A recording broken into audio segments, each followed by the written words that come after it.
Alhamdulillah. Alhamdulillahilladzi kana bi'ibadihi khabiran basiran.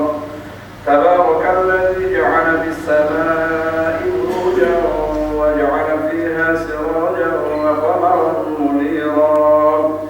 Ashhadu an la ilaha illallah wahdahu la syarika lah wa ashhadu anna Muhammadan 'abduhu wa rasuluh.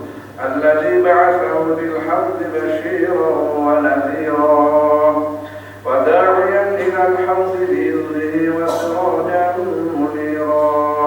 اللهم صل وسلم على سيدنا محمد كان صادق الوعد وكان رسولا نبيا وعلى آله وصحبه الذين يحسنون إسلامهم ولم يفعلوا شيئا فانيا.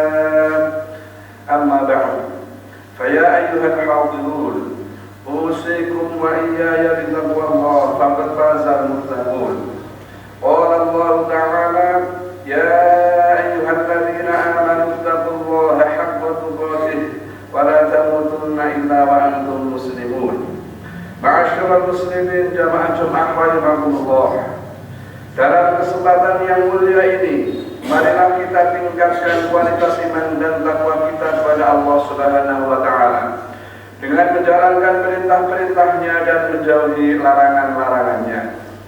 Karena dengan modal iman dan takwa yang sesungguhnya kita akan mendapatkan kebahagiaan hidup baik di dunia maupun di akhirat. Ma'asyiral muslimin rahimakumullah. Allah Subhanahu wa taala berfirman dalam surat Az-Zumar, "Qul ya ibadiyalladzina asrafu 'ala anfusihim la taqnatu min rahmatillah.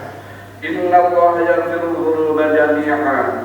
Innahu huwal ghafurur rahim." Artinya, katakanlah, wahai hamba-hambaku yang melampaui batas terhadap diri mereka sendiri, janganlah kamu berputus asa dari rahmat Allah. Sesungguhnya Allah mengampuni dosa-dosa semuanya. Sungguh Dialah yang Maha Pengampun lagi Penyayang. Ketika seseorang banyak berbuat dosa, kadang dia sampai pada satu titik kesadaran bahwa dia tidak boleh terus tenggelam dalam dosa. Tekanan rasa bersalah yang begitu besar dalam jiwa kadang-kadang mengganggu pikirannya. Apakah Allah Ta'ala mengampuni semua dosa-dosanya selama ini ketika ia bertaubat? Dalam ayat ini Allah Subhanahu wa Ta'ala memberitahu seluruh hamba yang beriman bahwa mereka tidak boleh berprasangka buruk kepada Allah Subhanahu wa Ta'ala. Bila Anda bertaubat dari dosa sebanyak apapun, Allah selalu membuka pintu maaf dan taubat kepada para hambanya yang berdosa selama nyawa belum sampai di tenggorokan dan matahari belum terbit dari arah barat. Tidak ada ruang untuk berputus asa dari rahmat Allah Subhanahu wa taala. Dalam hadis qudsi Allah berfirman, "Inna rahmati sadaqat ghadabi." Artinya, sesungguhnya rahmatku mendahului murkaku. Wa fi riwayatin, "Inna rahmati taghlibu ghadabi." Sesungguhnya rahmatku mengalahkan murkaku. Allah Subhanahu wa taala juga menggambarkan tuntunan agar tidak berputus asa saat menghadapi masalah sebesar apapun. Ya bani yadhhabu fatahassasu min Yusuf al-akhi wa la tayasu min ruhillah innahu la yayasu min ruhillah illa al-qaumul kafirun.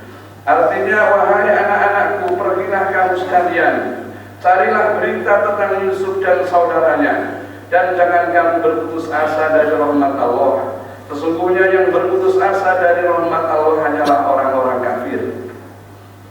Putus asa dari rahmat Allah merupakan tabiat dasar dari orang-orang kafir.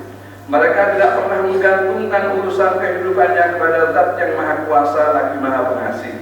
Yang mereka tahu, saat ada masalah mereka harus menyelesaikannya dengan bertumpu pada kekuatannya sendiri. Padahal kapasitas manusia dalam memecahkan masalah itu sangatlah terbatas. Umat Islam dilarang keras mengikuti kebiasaan orang-orang kafir semacam ini. Disinilah pentingnya beriman bahwa Allah Subhanahu wa taala itu Maha Pengasih, lebih pengasih pada hamba-hambanya daripada seorang ibu yang menyayangi anak kandungnya. Bila kita mendapatkan masalah, dan buntu, maka harapan kepada Allah tidak boleh putus.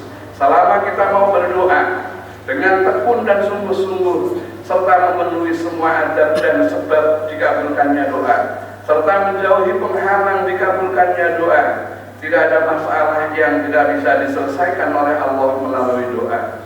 Sebagai contoh, kisah Imam Bukhari rahimahullah, ahli hadis dari negeri Bukhara, Asia Tengah. Beliau waktu kecil tertimpa musibah yaitu buta. Ibunya tidak putus asa dari rahmat Allah. Beliau berdoa dengan tekun agar Allah memberikan penglihatannya. Setelah berdoa cukup lama, akhirnya Allah mengembalikan penglihatan Imam Bukhari, putra tercintanya.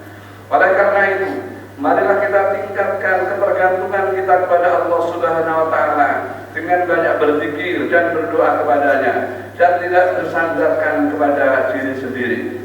Sungguh banyak masalah kehidupan yang akan terurai dengan pertolongan dan rahmat Allah Subhanahu wa Ta'ala.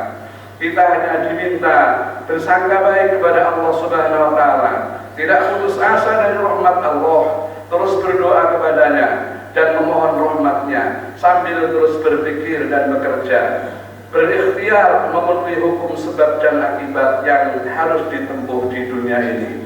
Allah lah yang menentukan hasil, bukan usaha kita. Wallahu a'lam. Barakallahu li wa lakum fil Qur'anil azim, wa nafa'ani wa iyyakum bima fihi minal ayati wa dzikril hakim, wa taqabbala minni wa minkum tilawatahu innahu huwas sami'ul 'alim. A'udzu billahi minasy syaithanir rajim.